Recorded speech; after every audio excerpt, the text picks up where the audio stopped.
Le soleil se levait à peine sur la ville, projetant une lumière dorée sur les façades des immeubles. L'air était encore frais, mais l'odeur de l'asphalte chauffé et du gaz d'échappement annonçait une journée suffocante. Comme chaque matin, le centre-ville était paralysé par un interminable embouteillage. Mais aujourd'hui, la cause du chaos n'était pas seulement la routine habituelle. Des travaux massifs bloquaient plusieurs artères principales, forçant les véhicules à s'entasser sur quelques avenues congestionnées. Coincé au beau milieu de ce chaos, un fourgon blindé avançait au pas. Une proie parfaite. À l'intérieur, 3 hommes en uniforme de transport de fonds discutaient sans vraiment prêter attention à l'extérieur. L'un d'eux, Marc, jetait un œil inquiet aux alentours. Il faisait ce boulot depuis 10 ans et savait reconnaître une mauvaise journée. Il avait un pressentiment.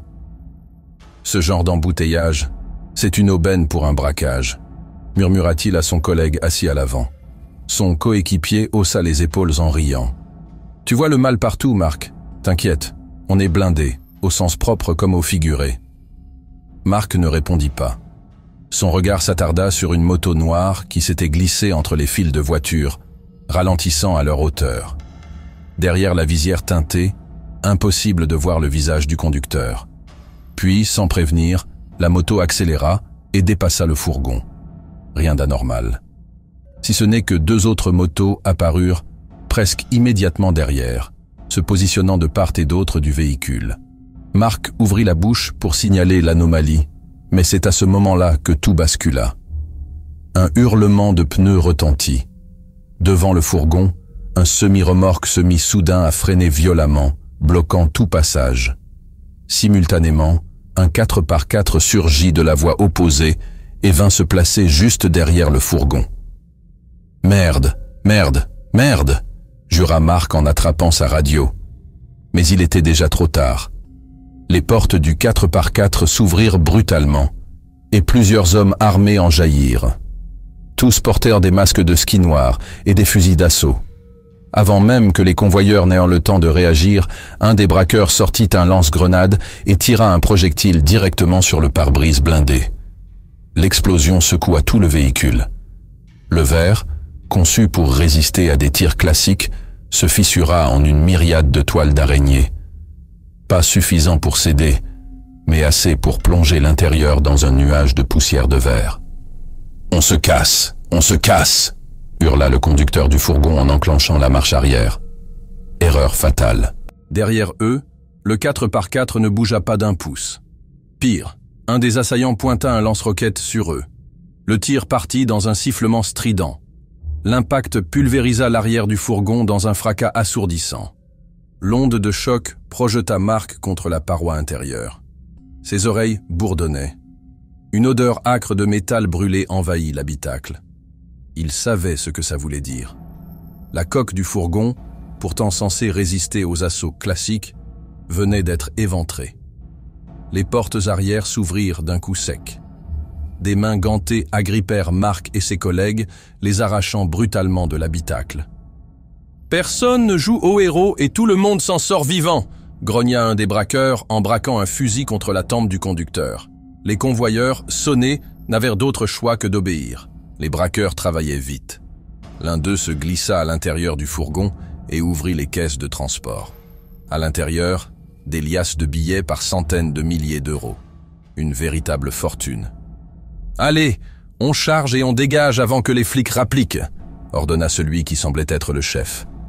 Mais au moment où il commençait à transférer les sacs dans le 4x4, une sirène retentit au loin. « Merde, ils sont déjà là !» pesta un des hommes.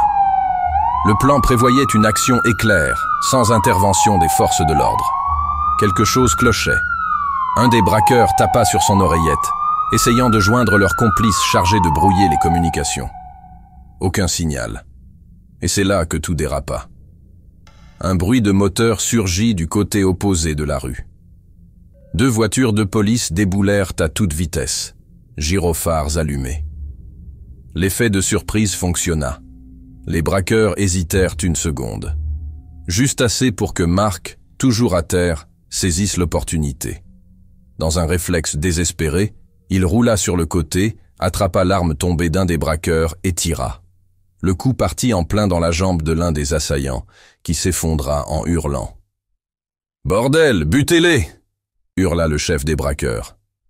L'avenue, autrefois figée dans l'attente, explosa en une scène de chaos absolu. Les balles fusèrent de toutes parts. La police riposta immédiatement, transformant la rue en un véritable champ de bataille.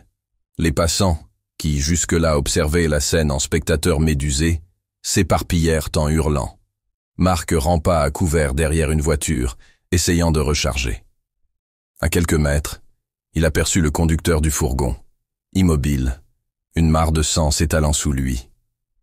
Le chef des braqueurs comprit que la situation tournait mal. « On dégage, tout de suite !» Abandonnant l'un des leurs au sol, ils sautèrent dans le 4x4, faisant rugir le moteur.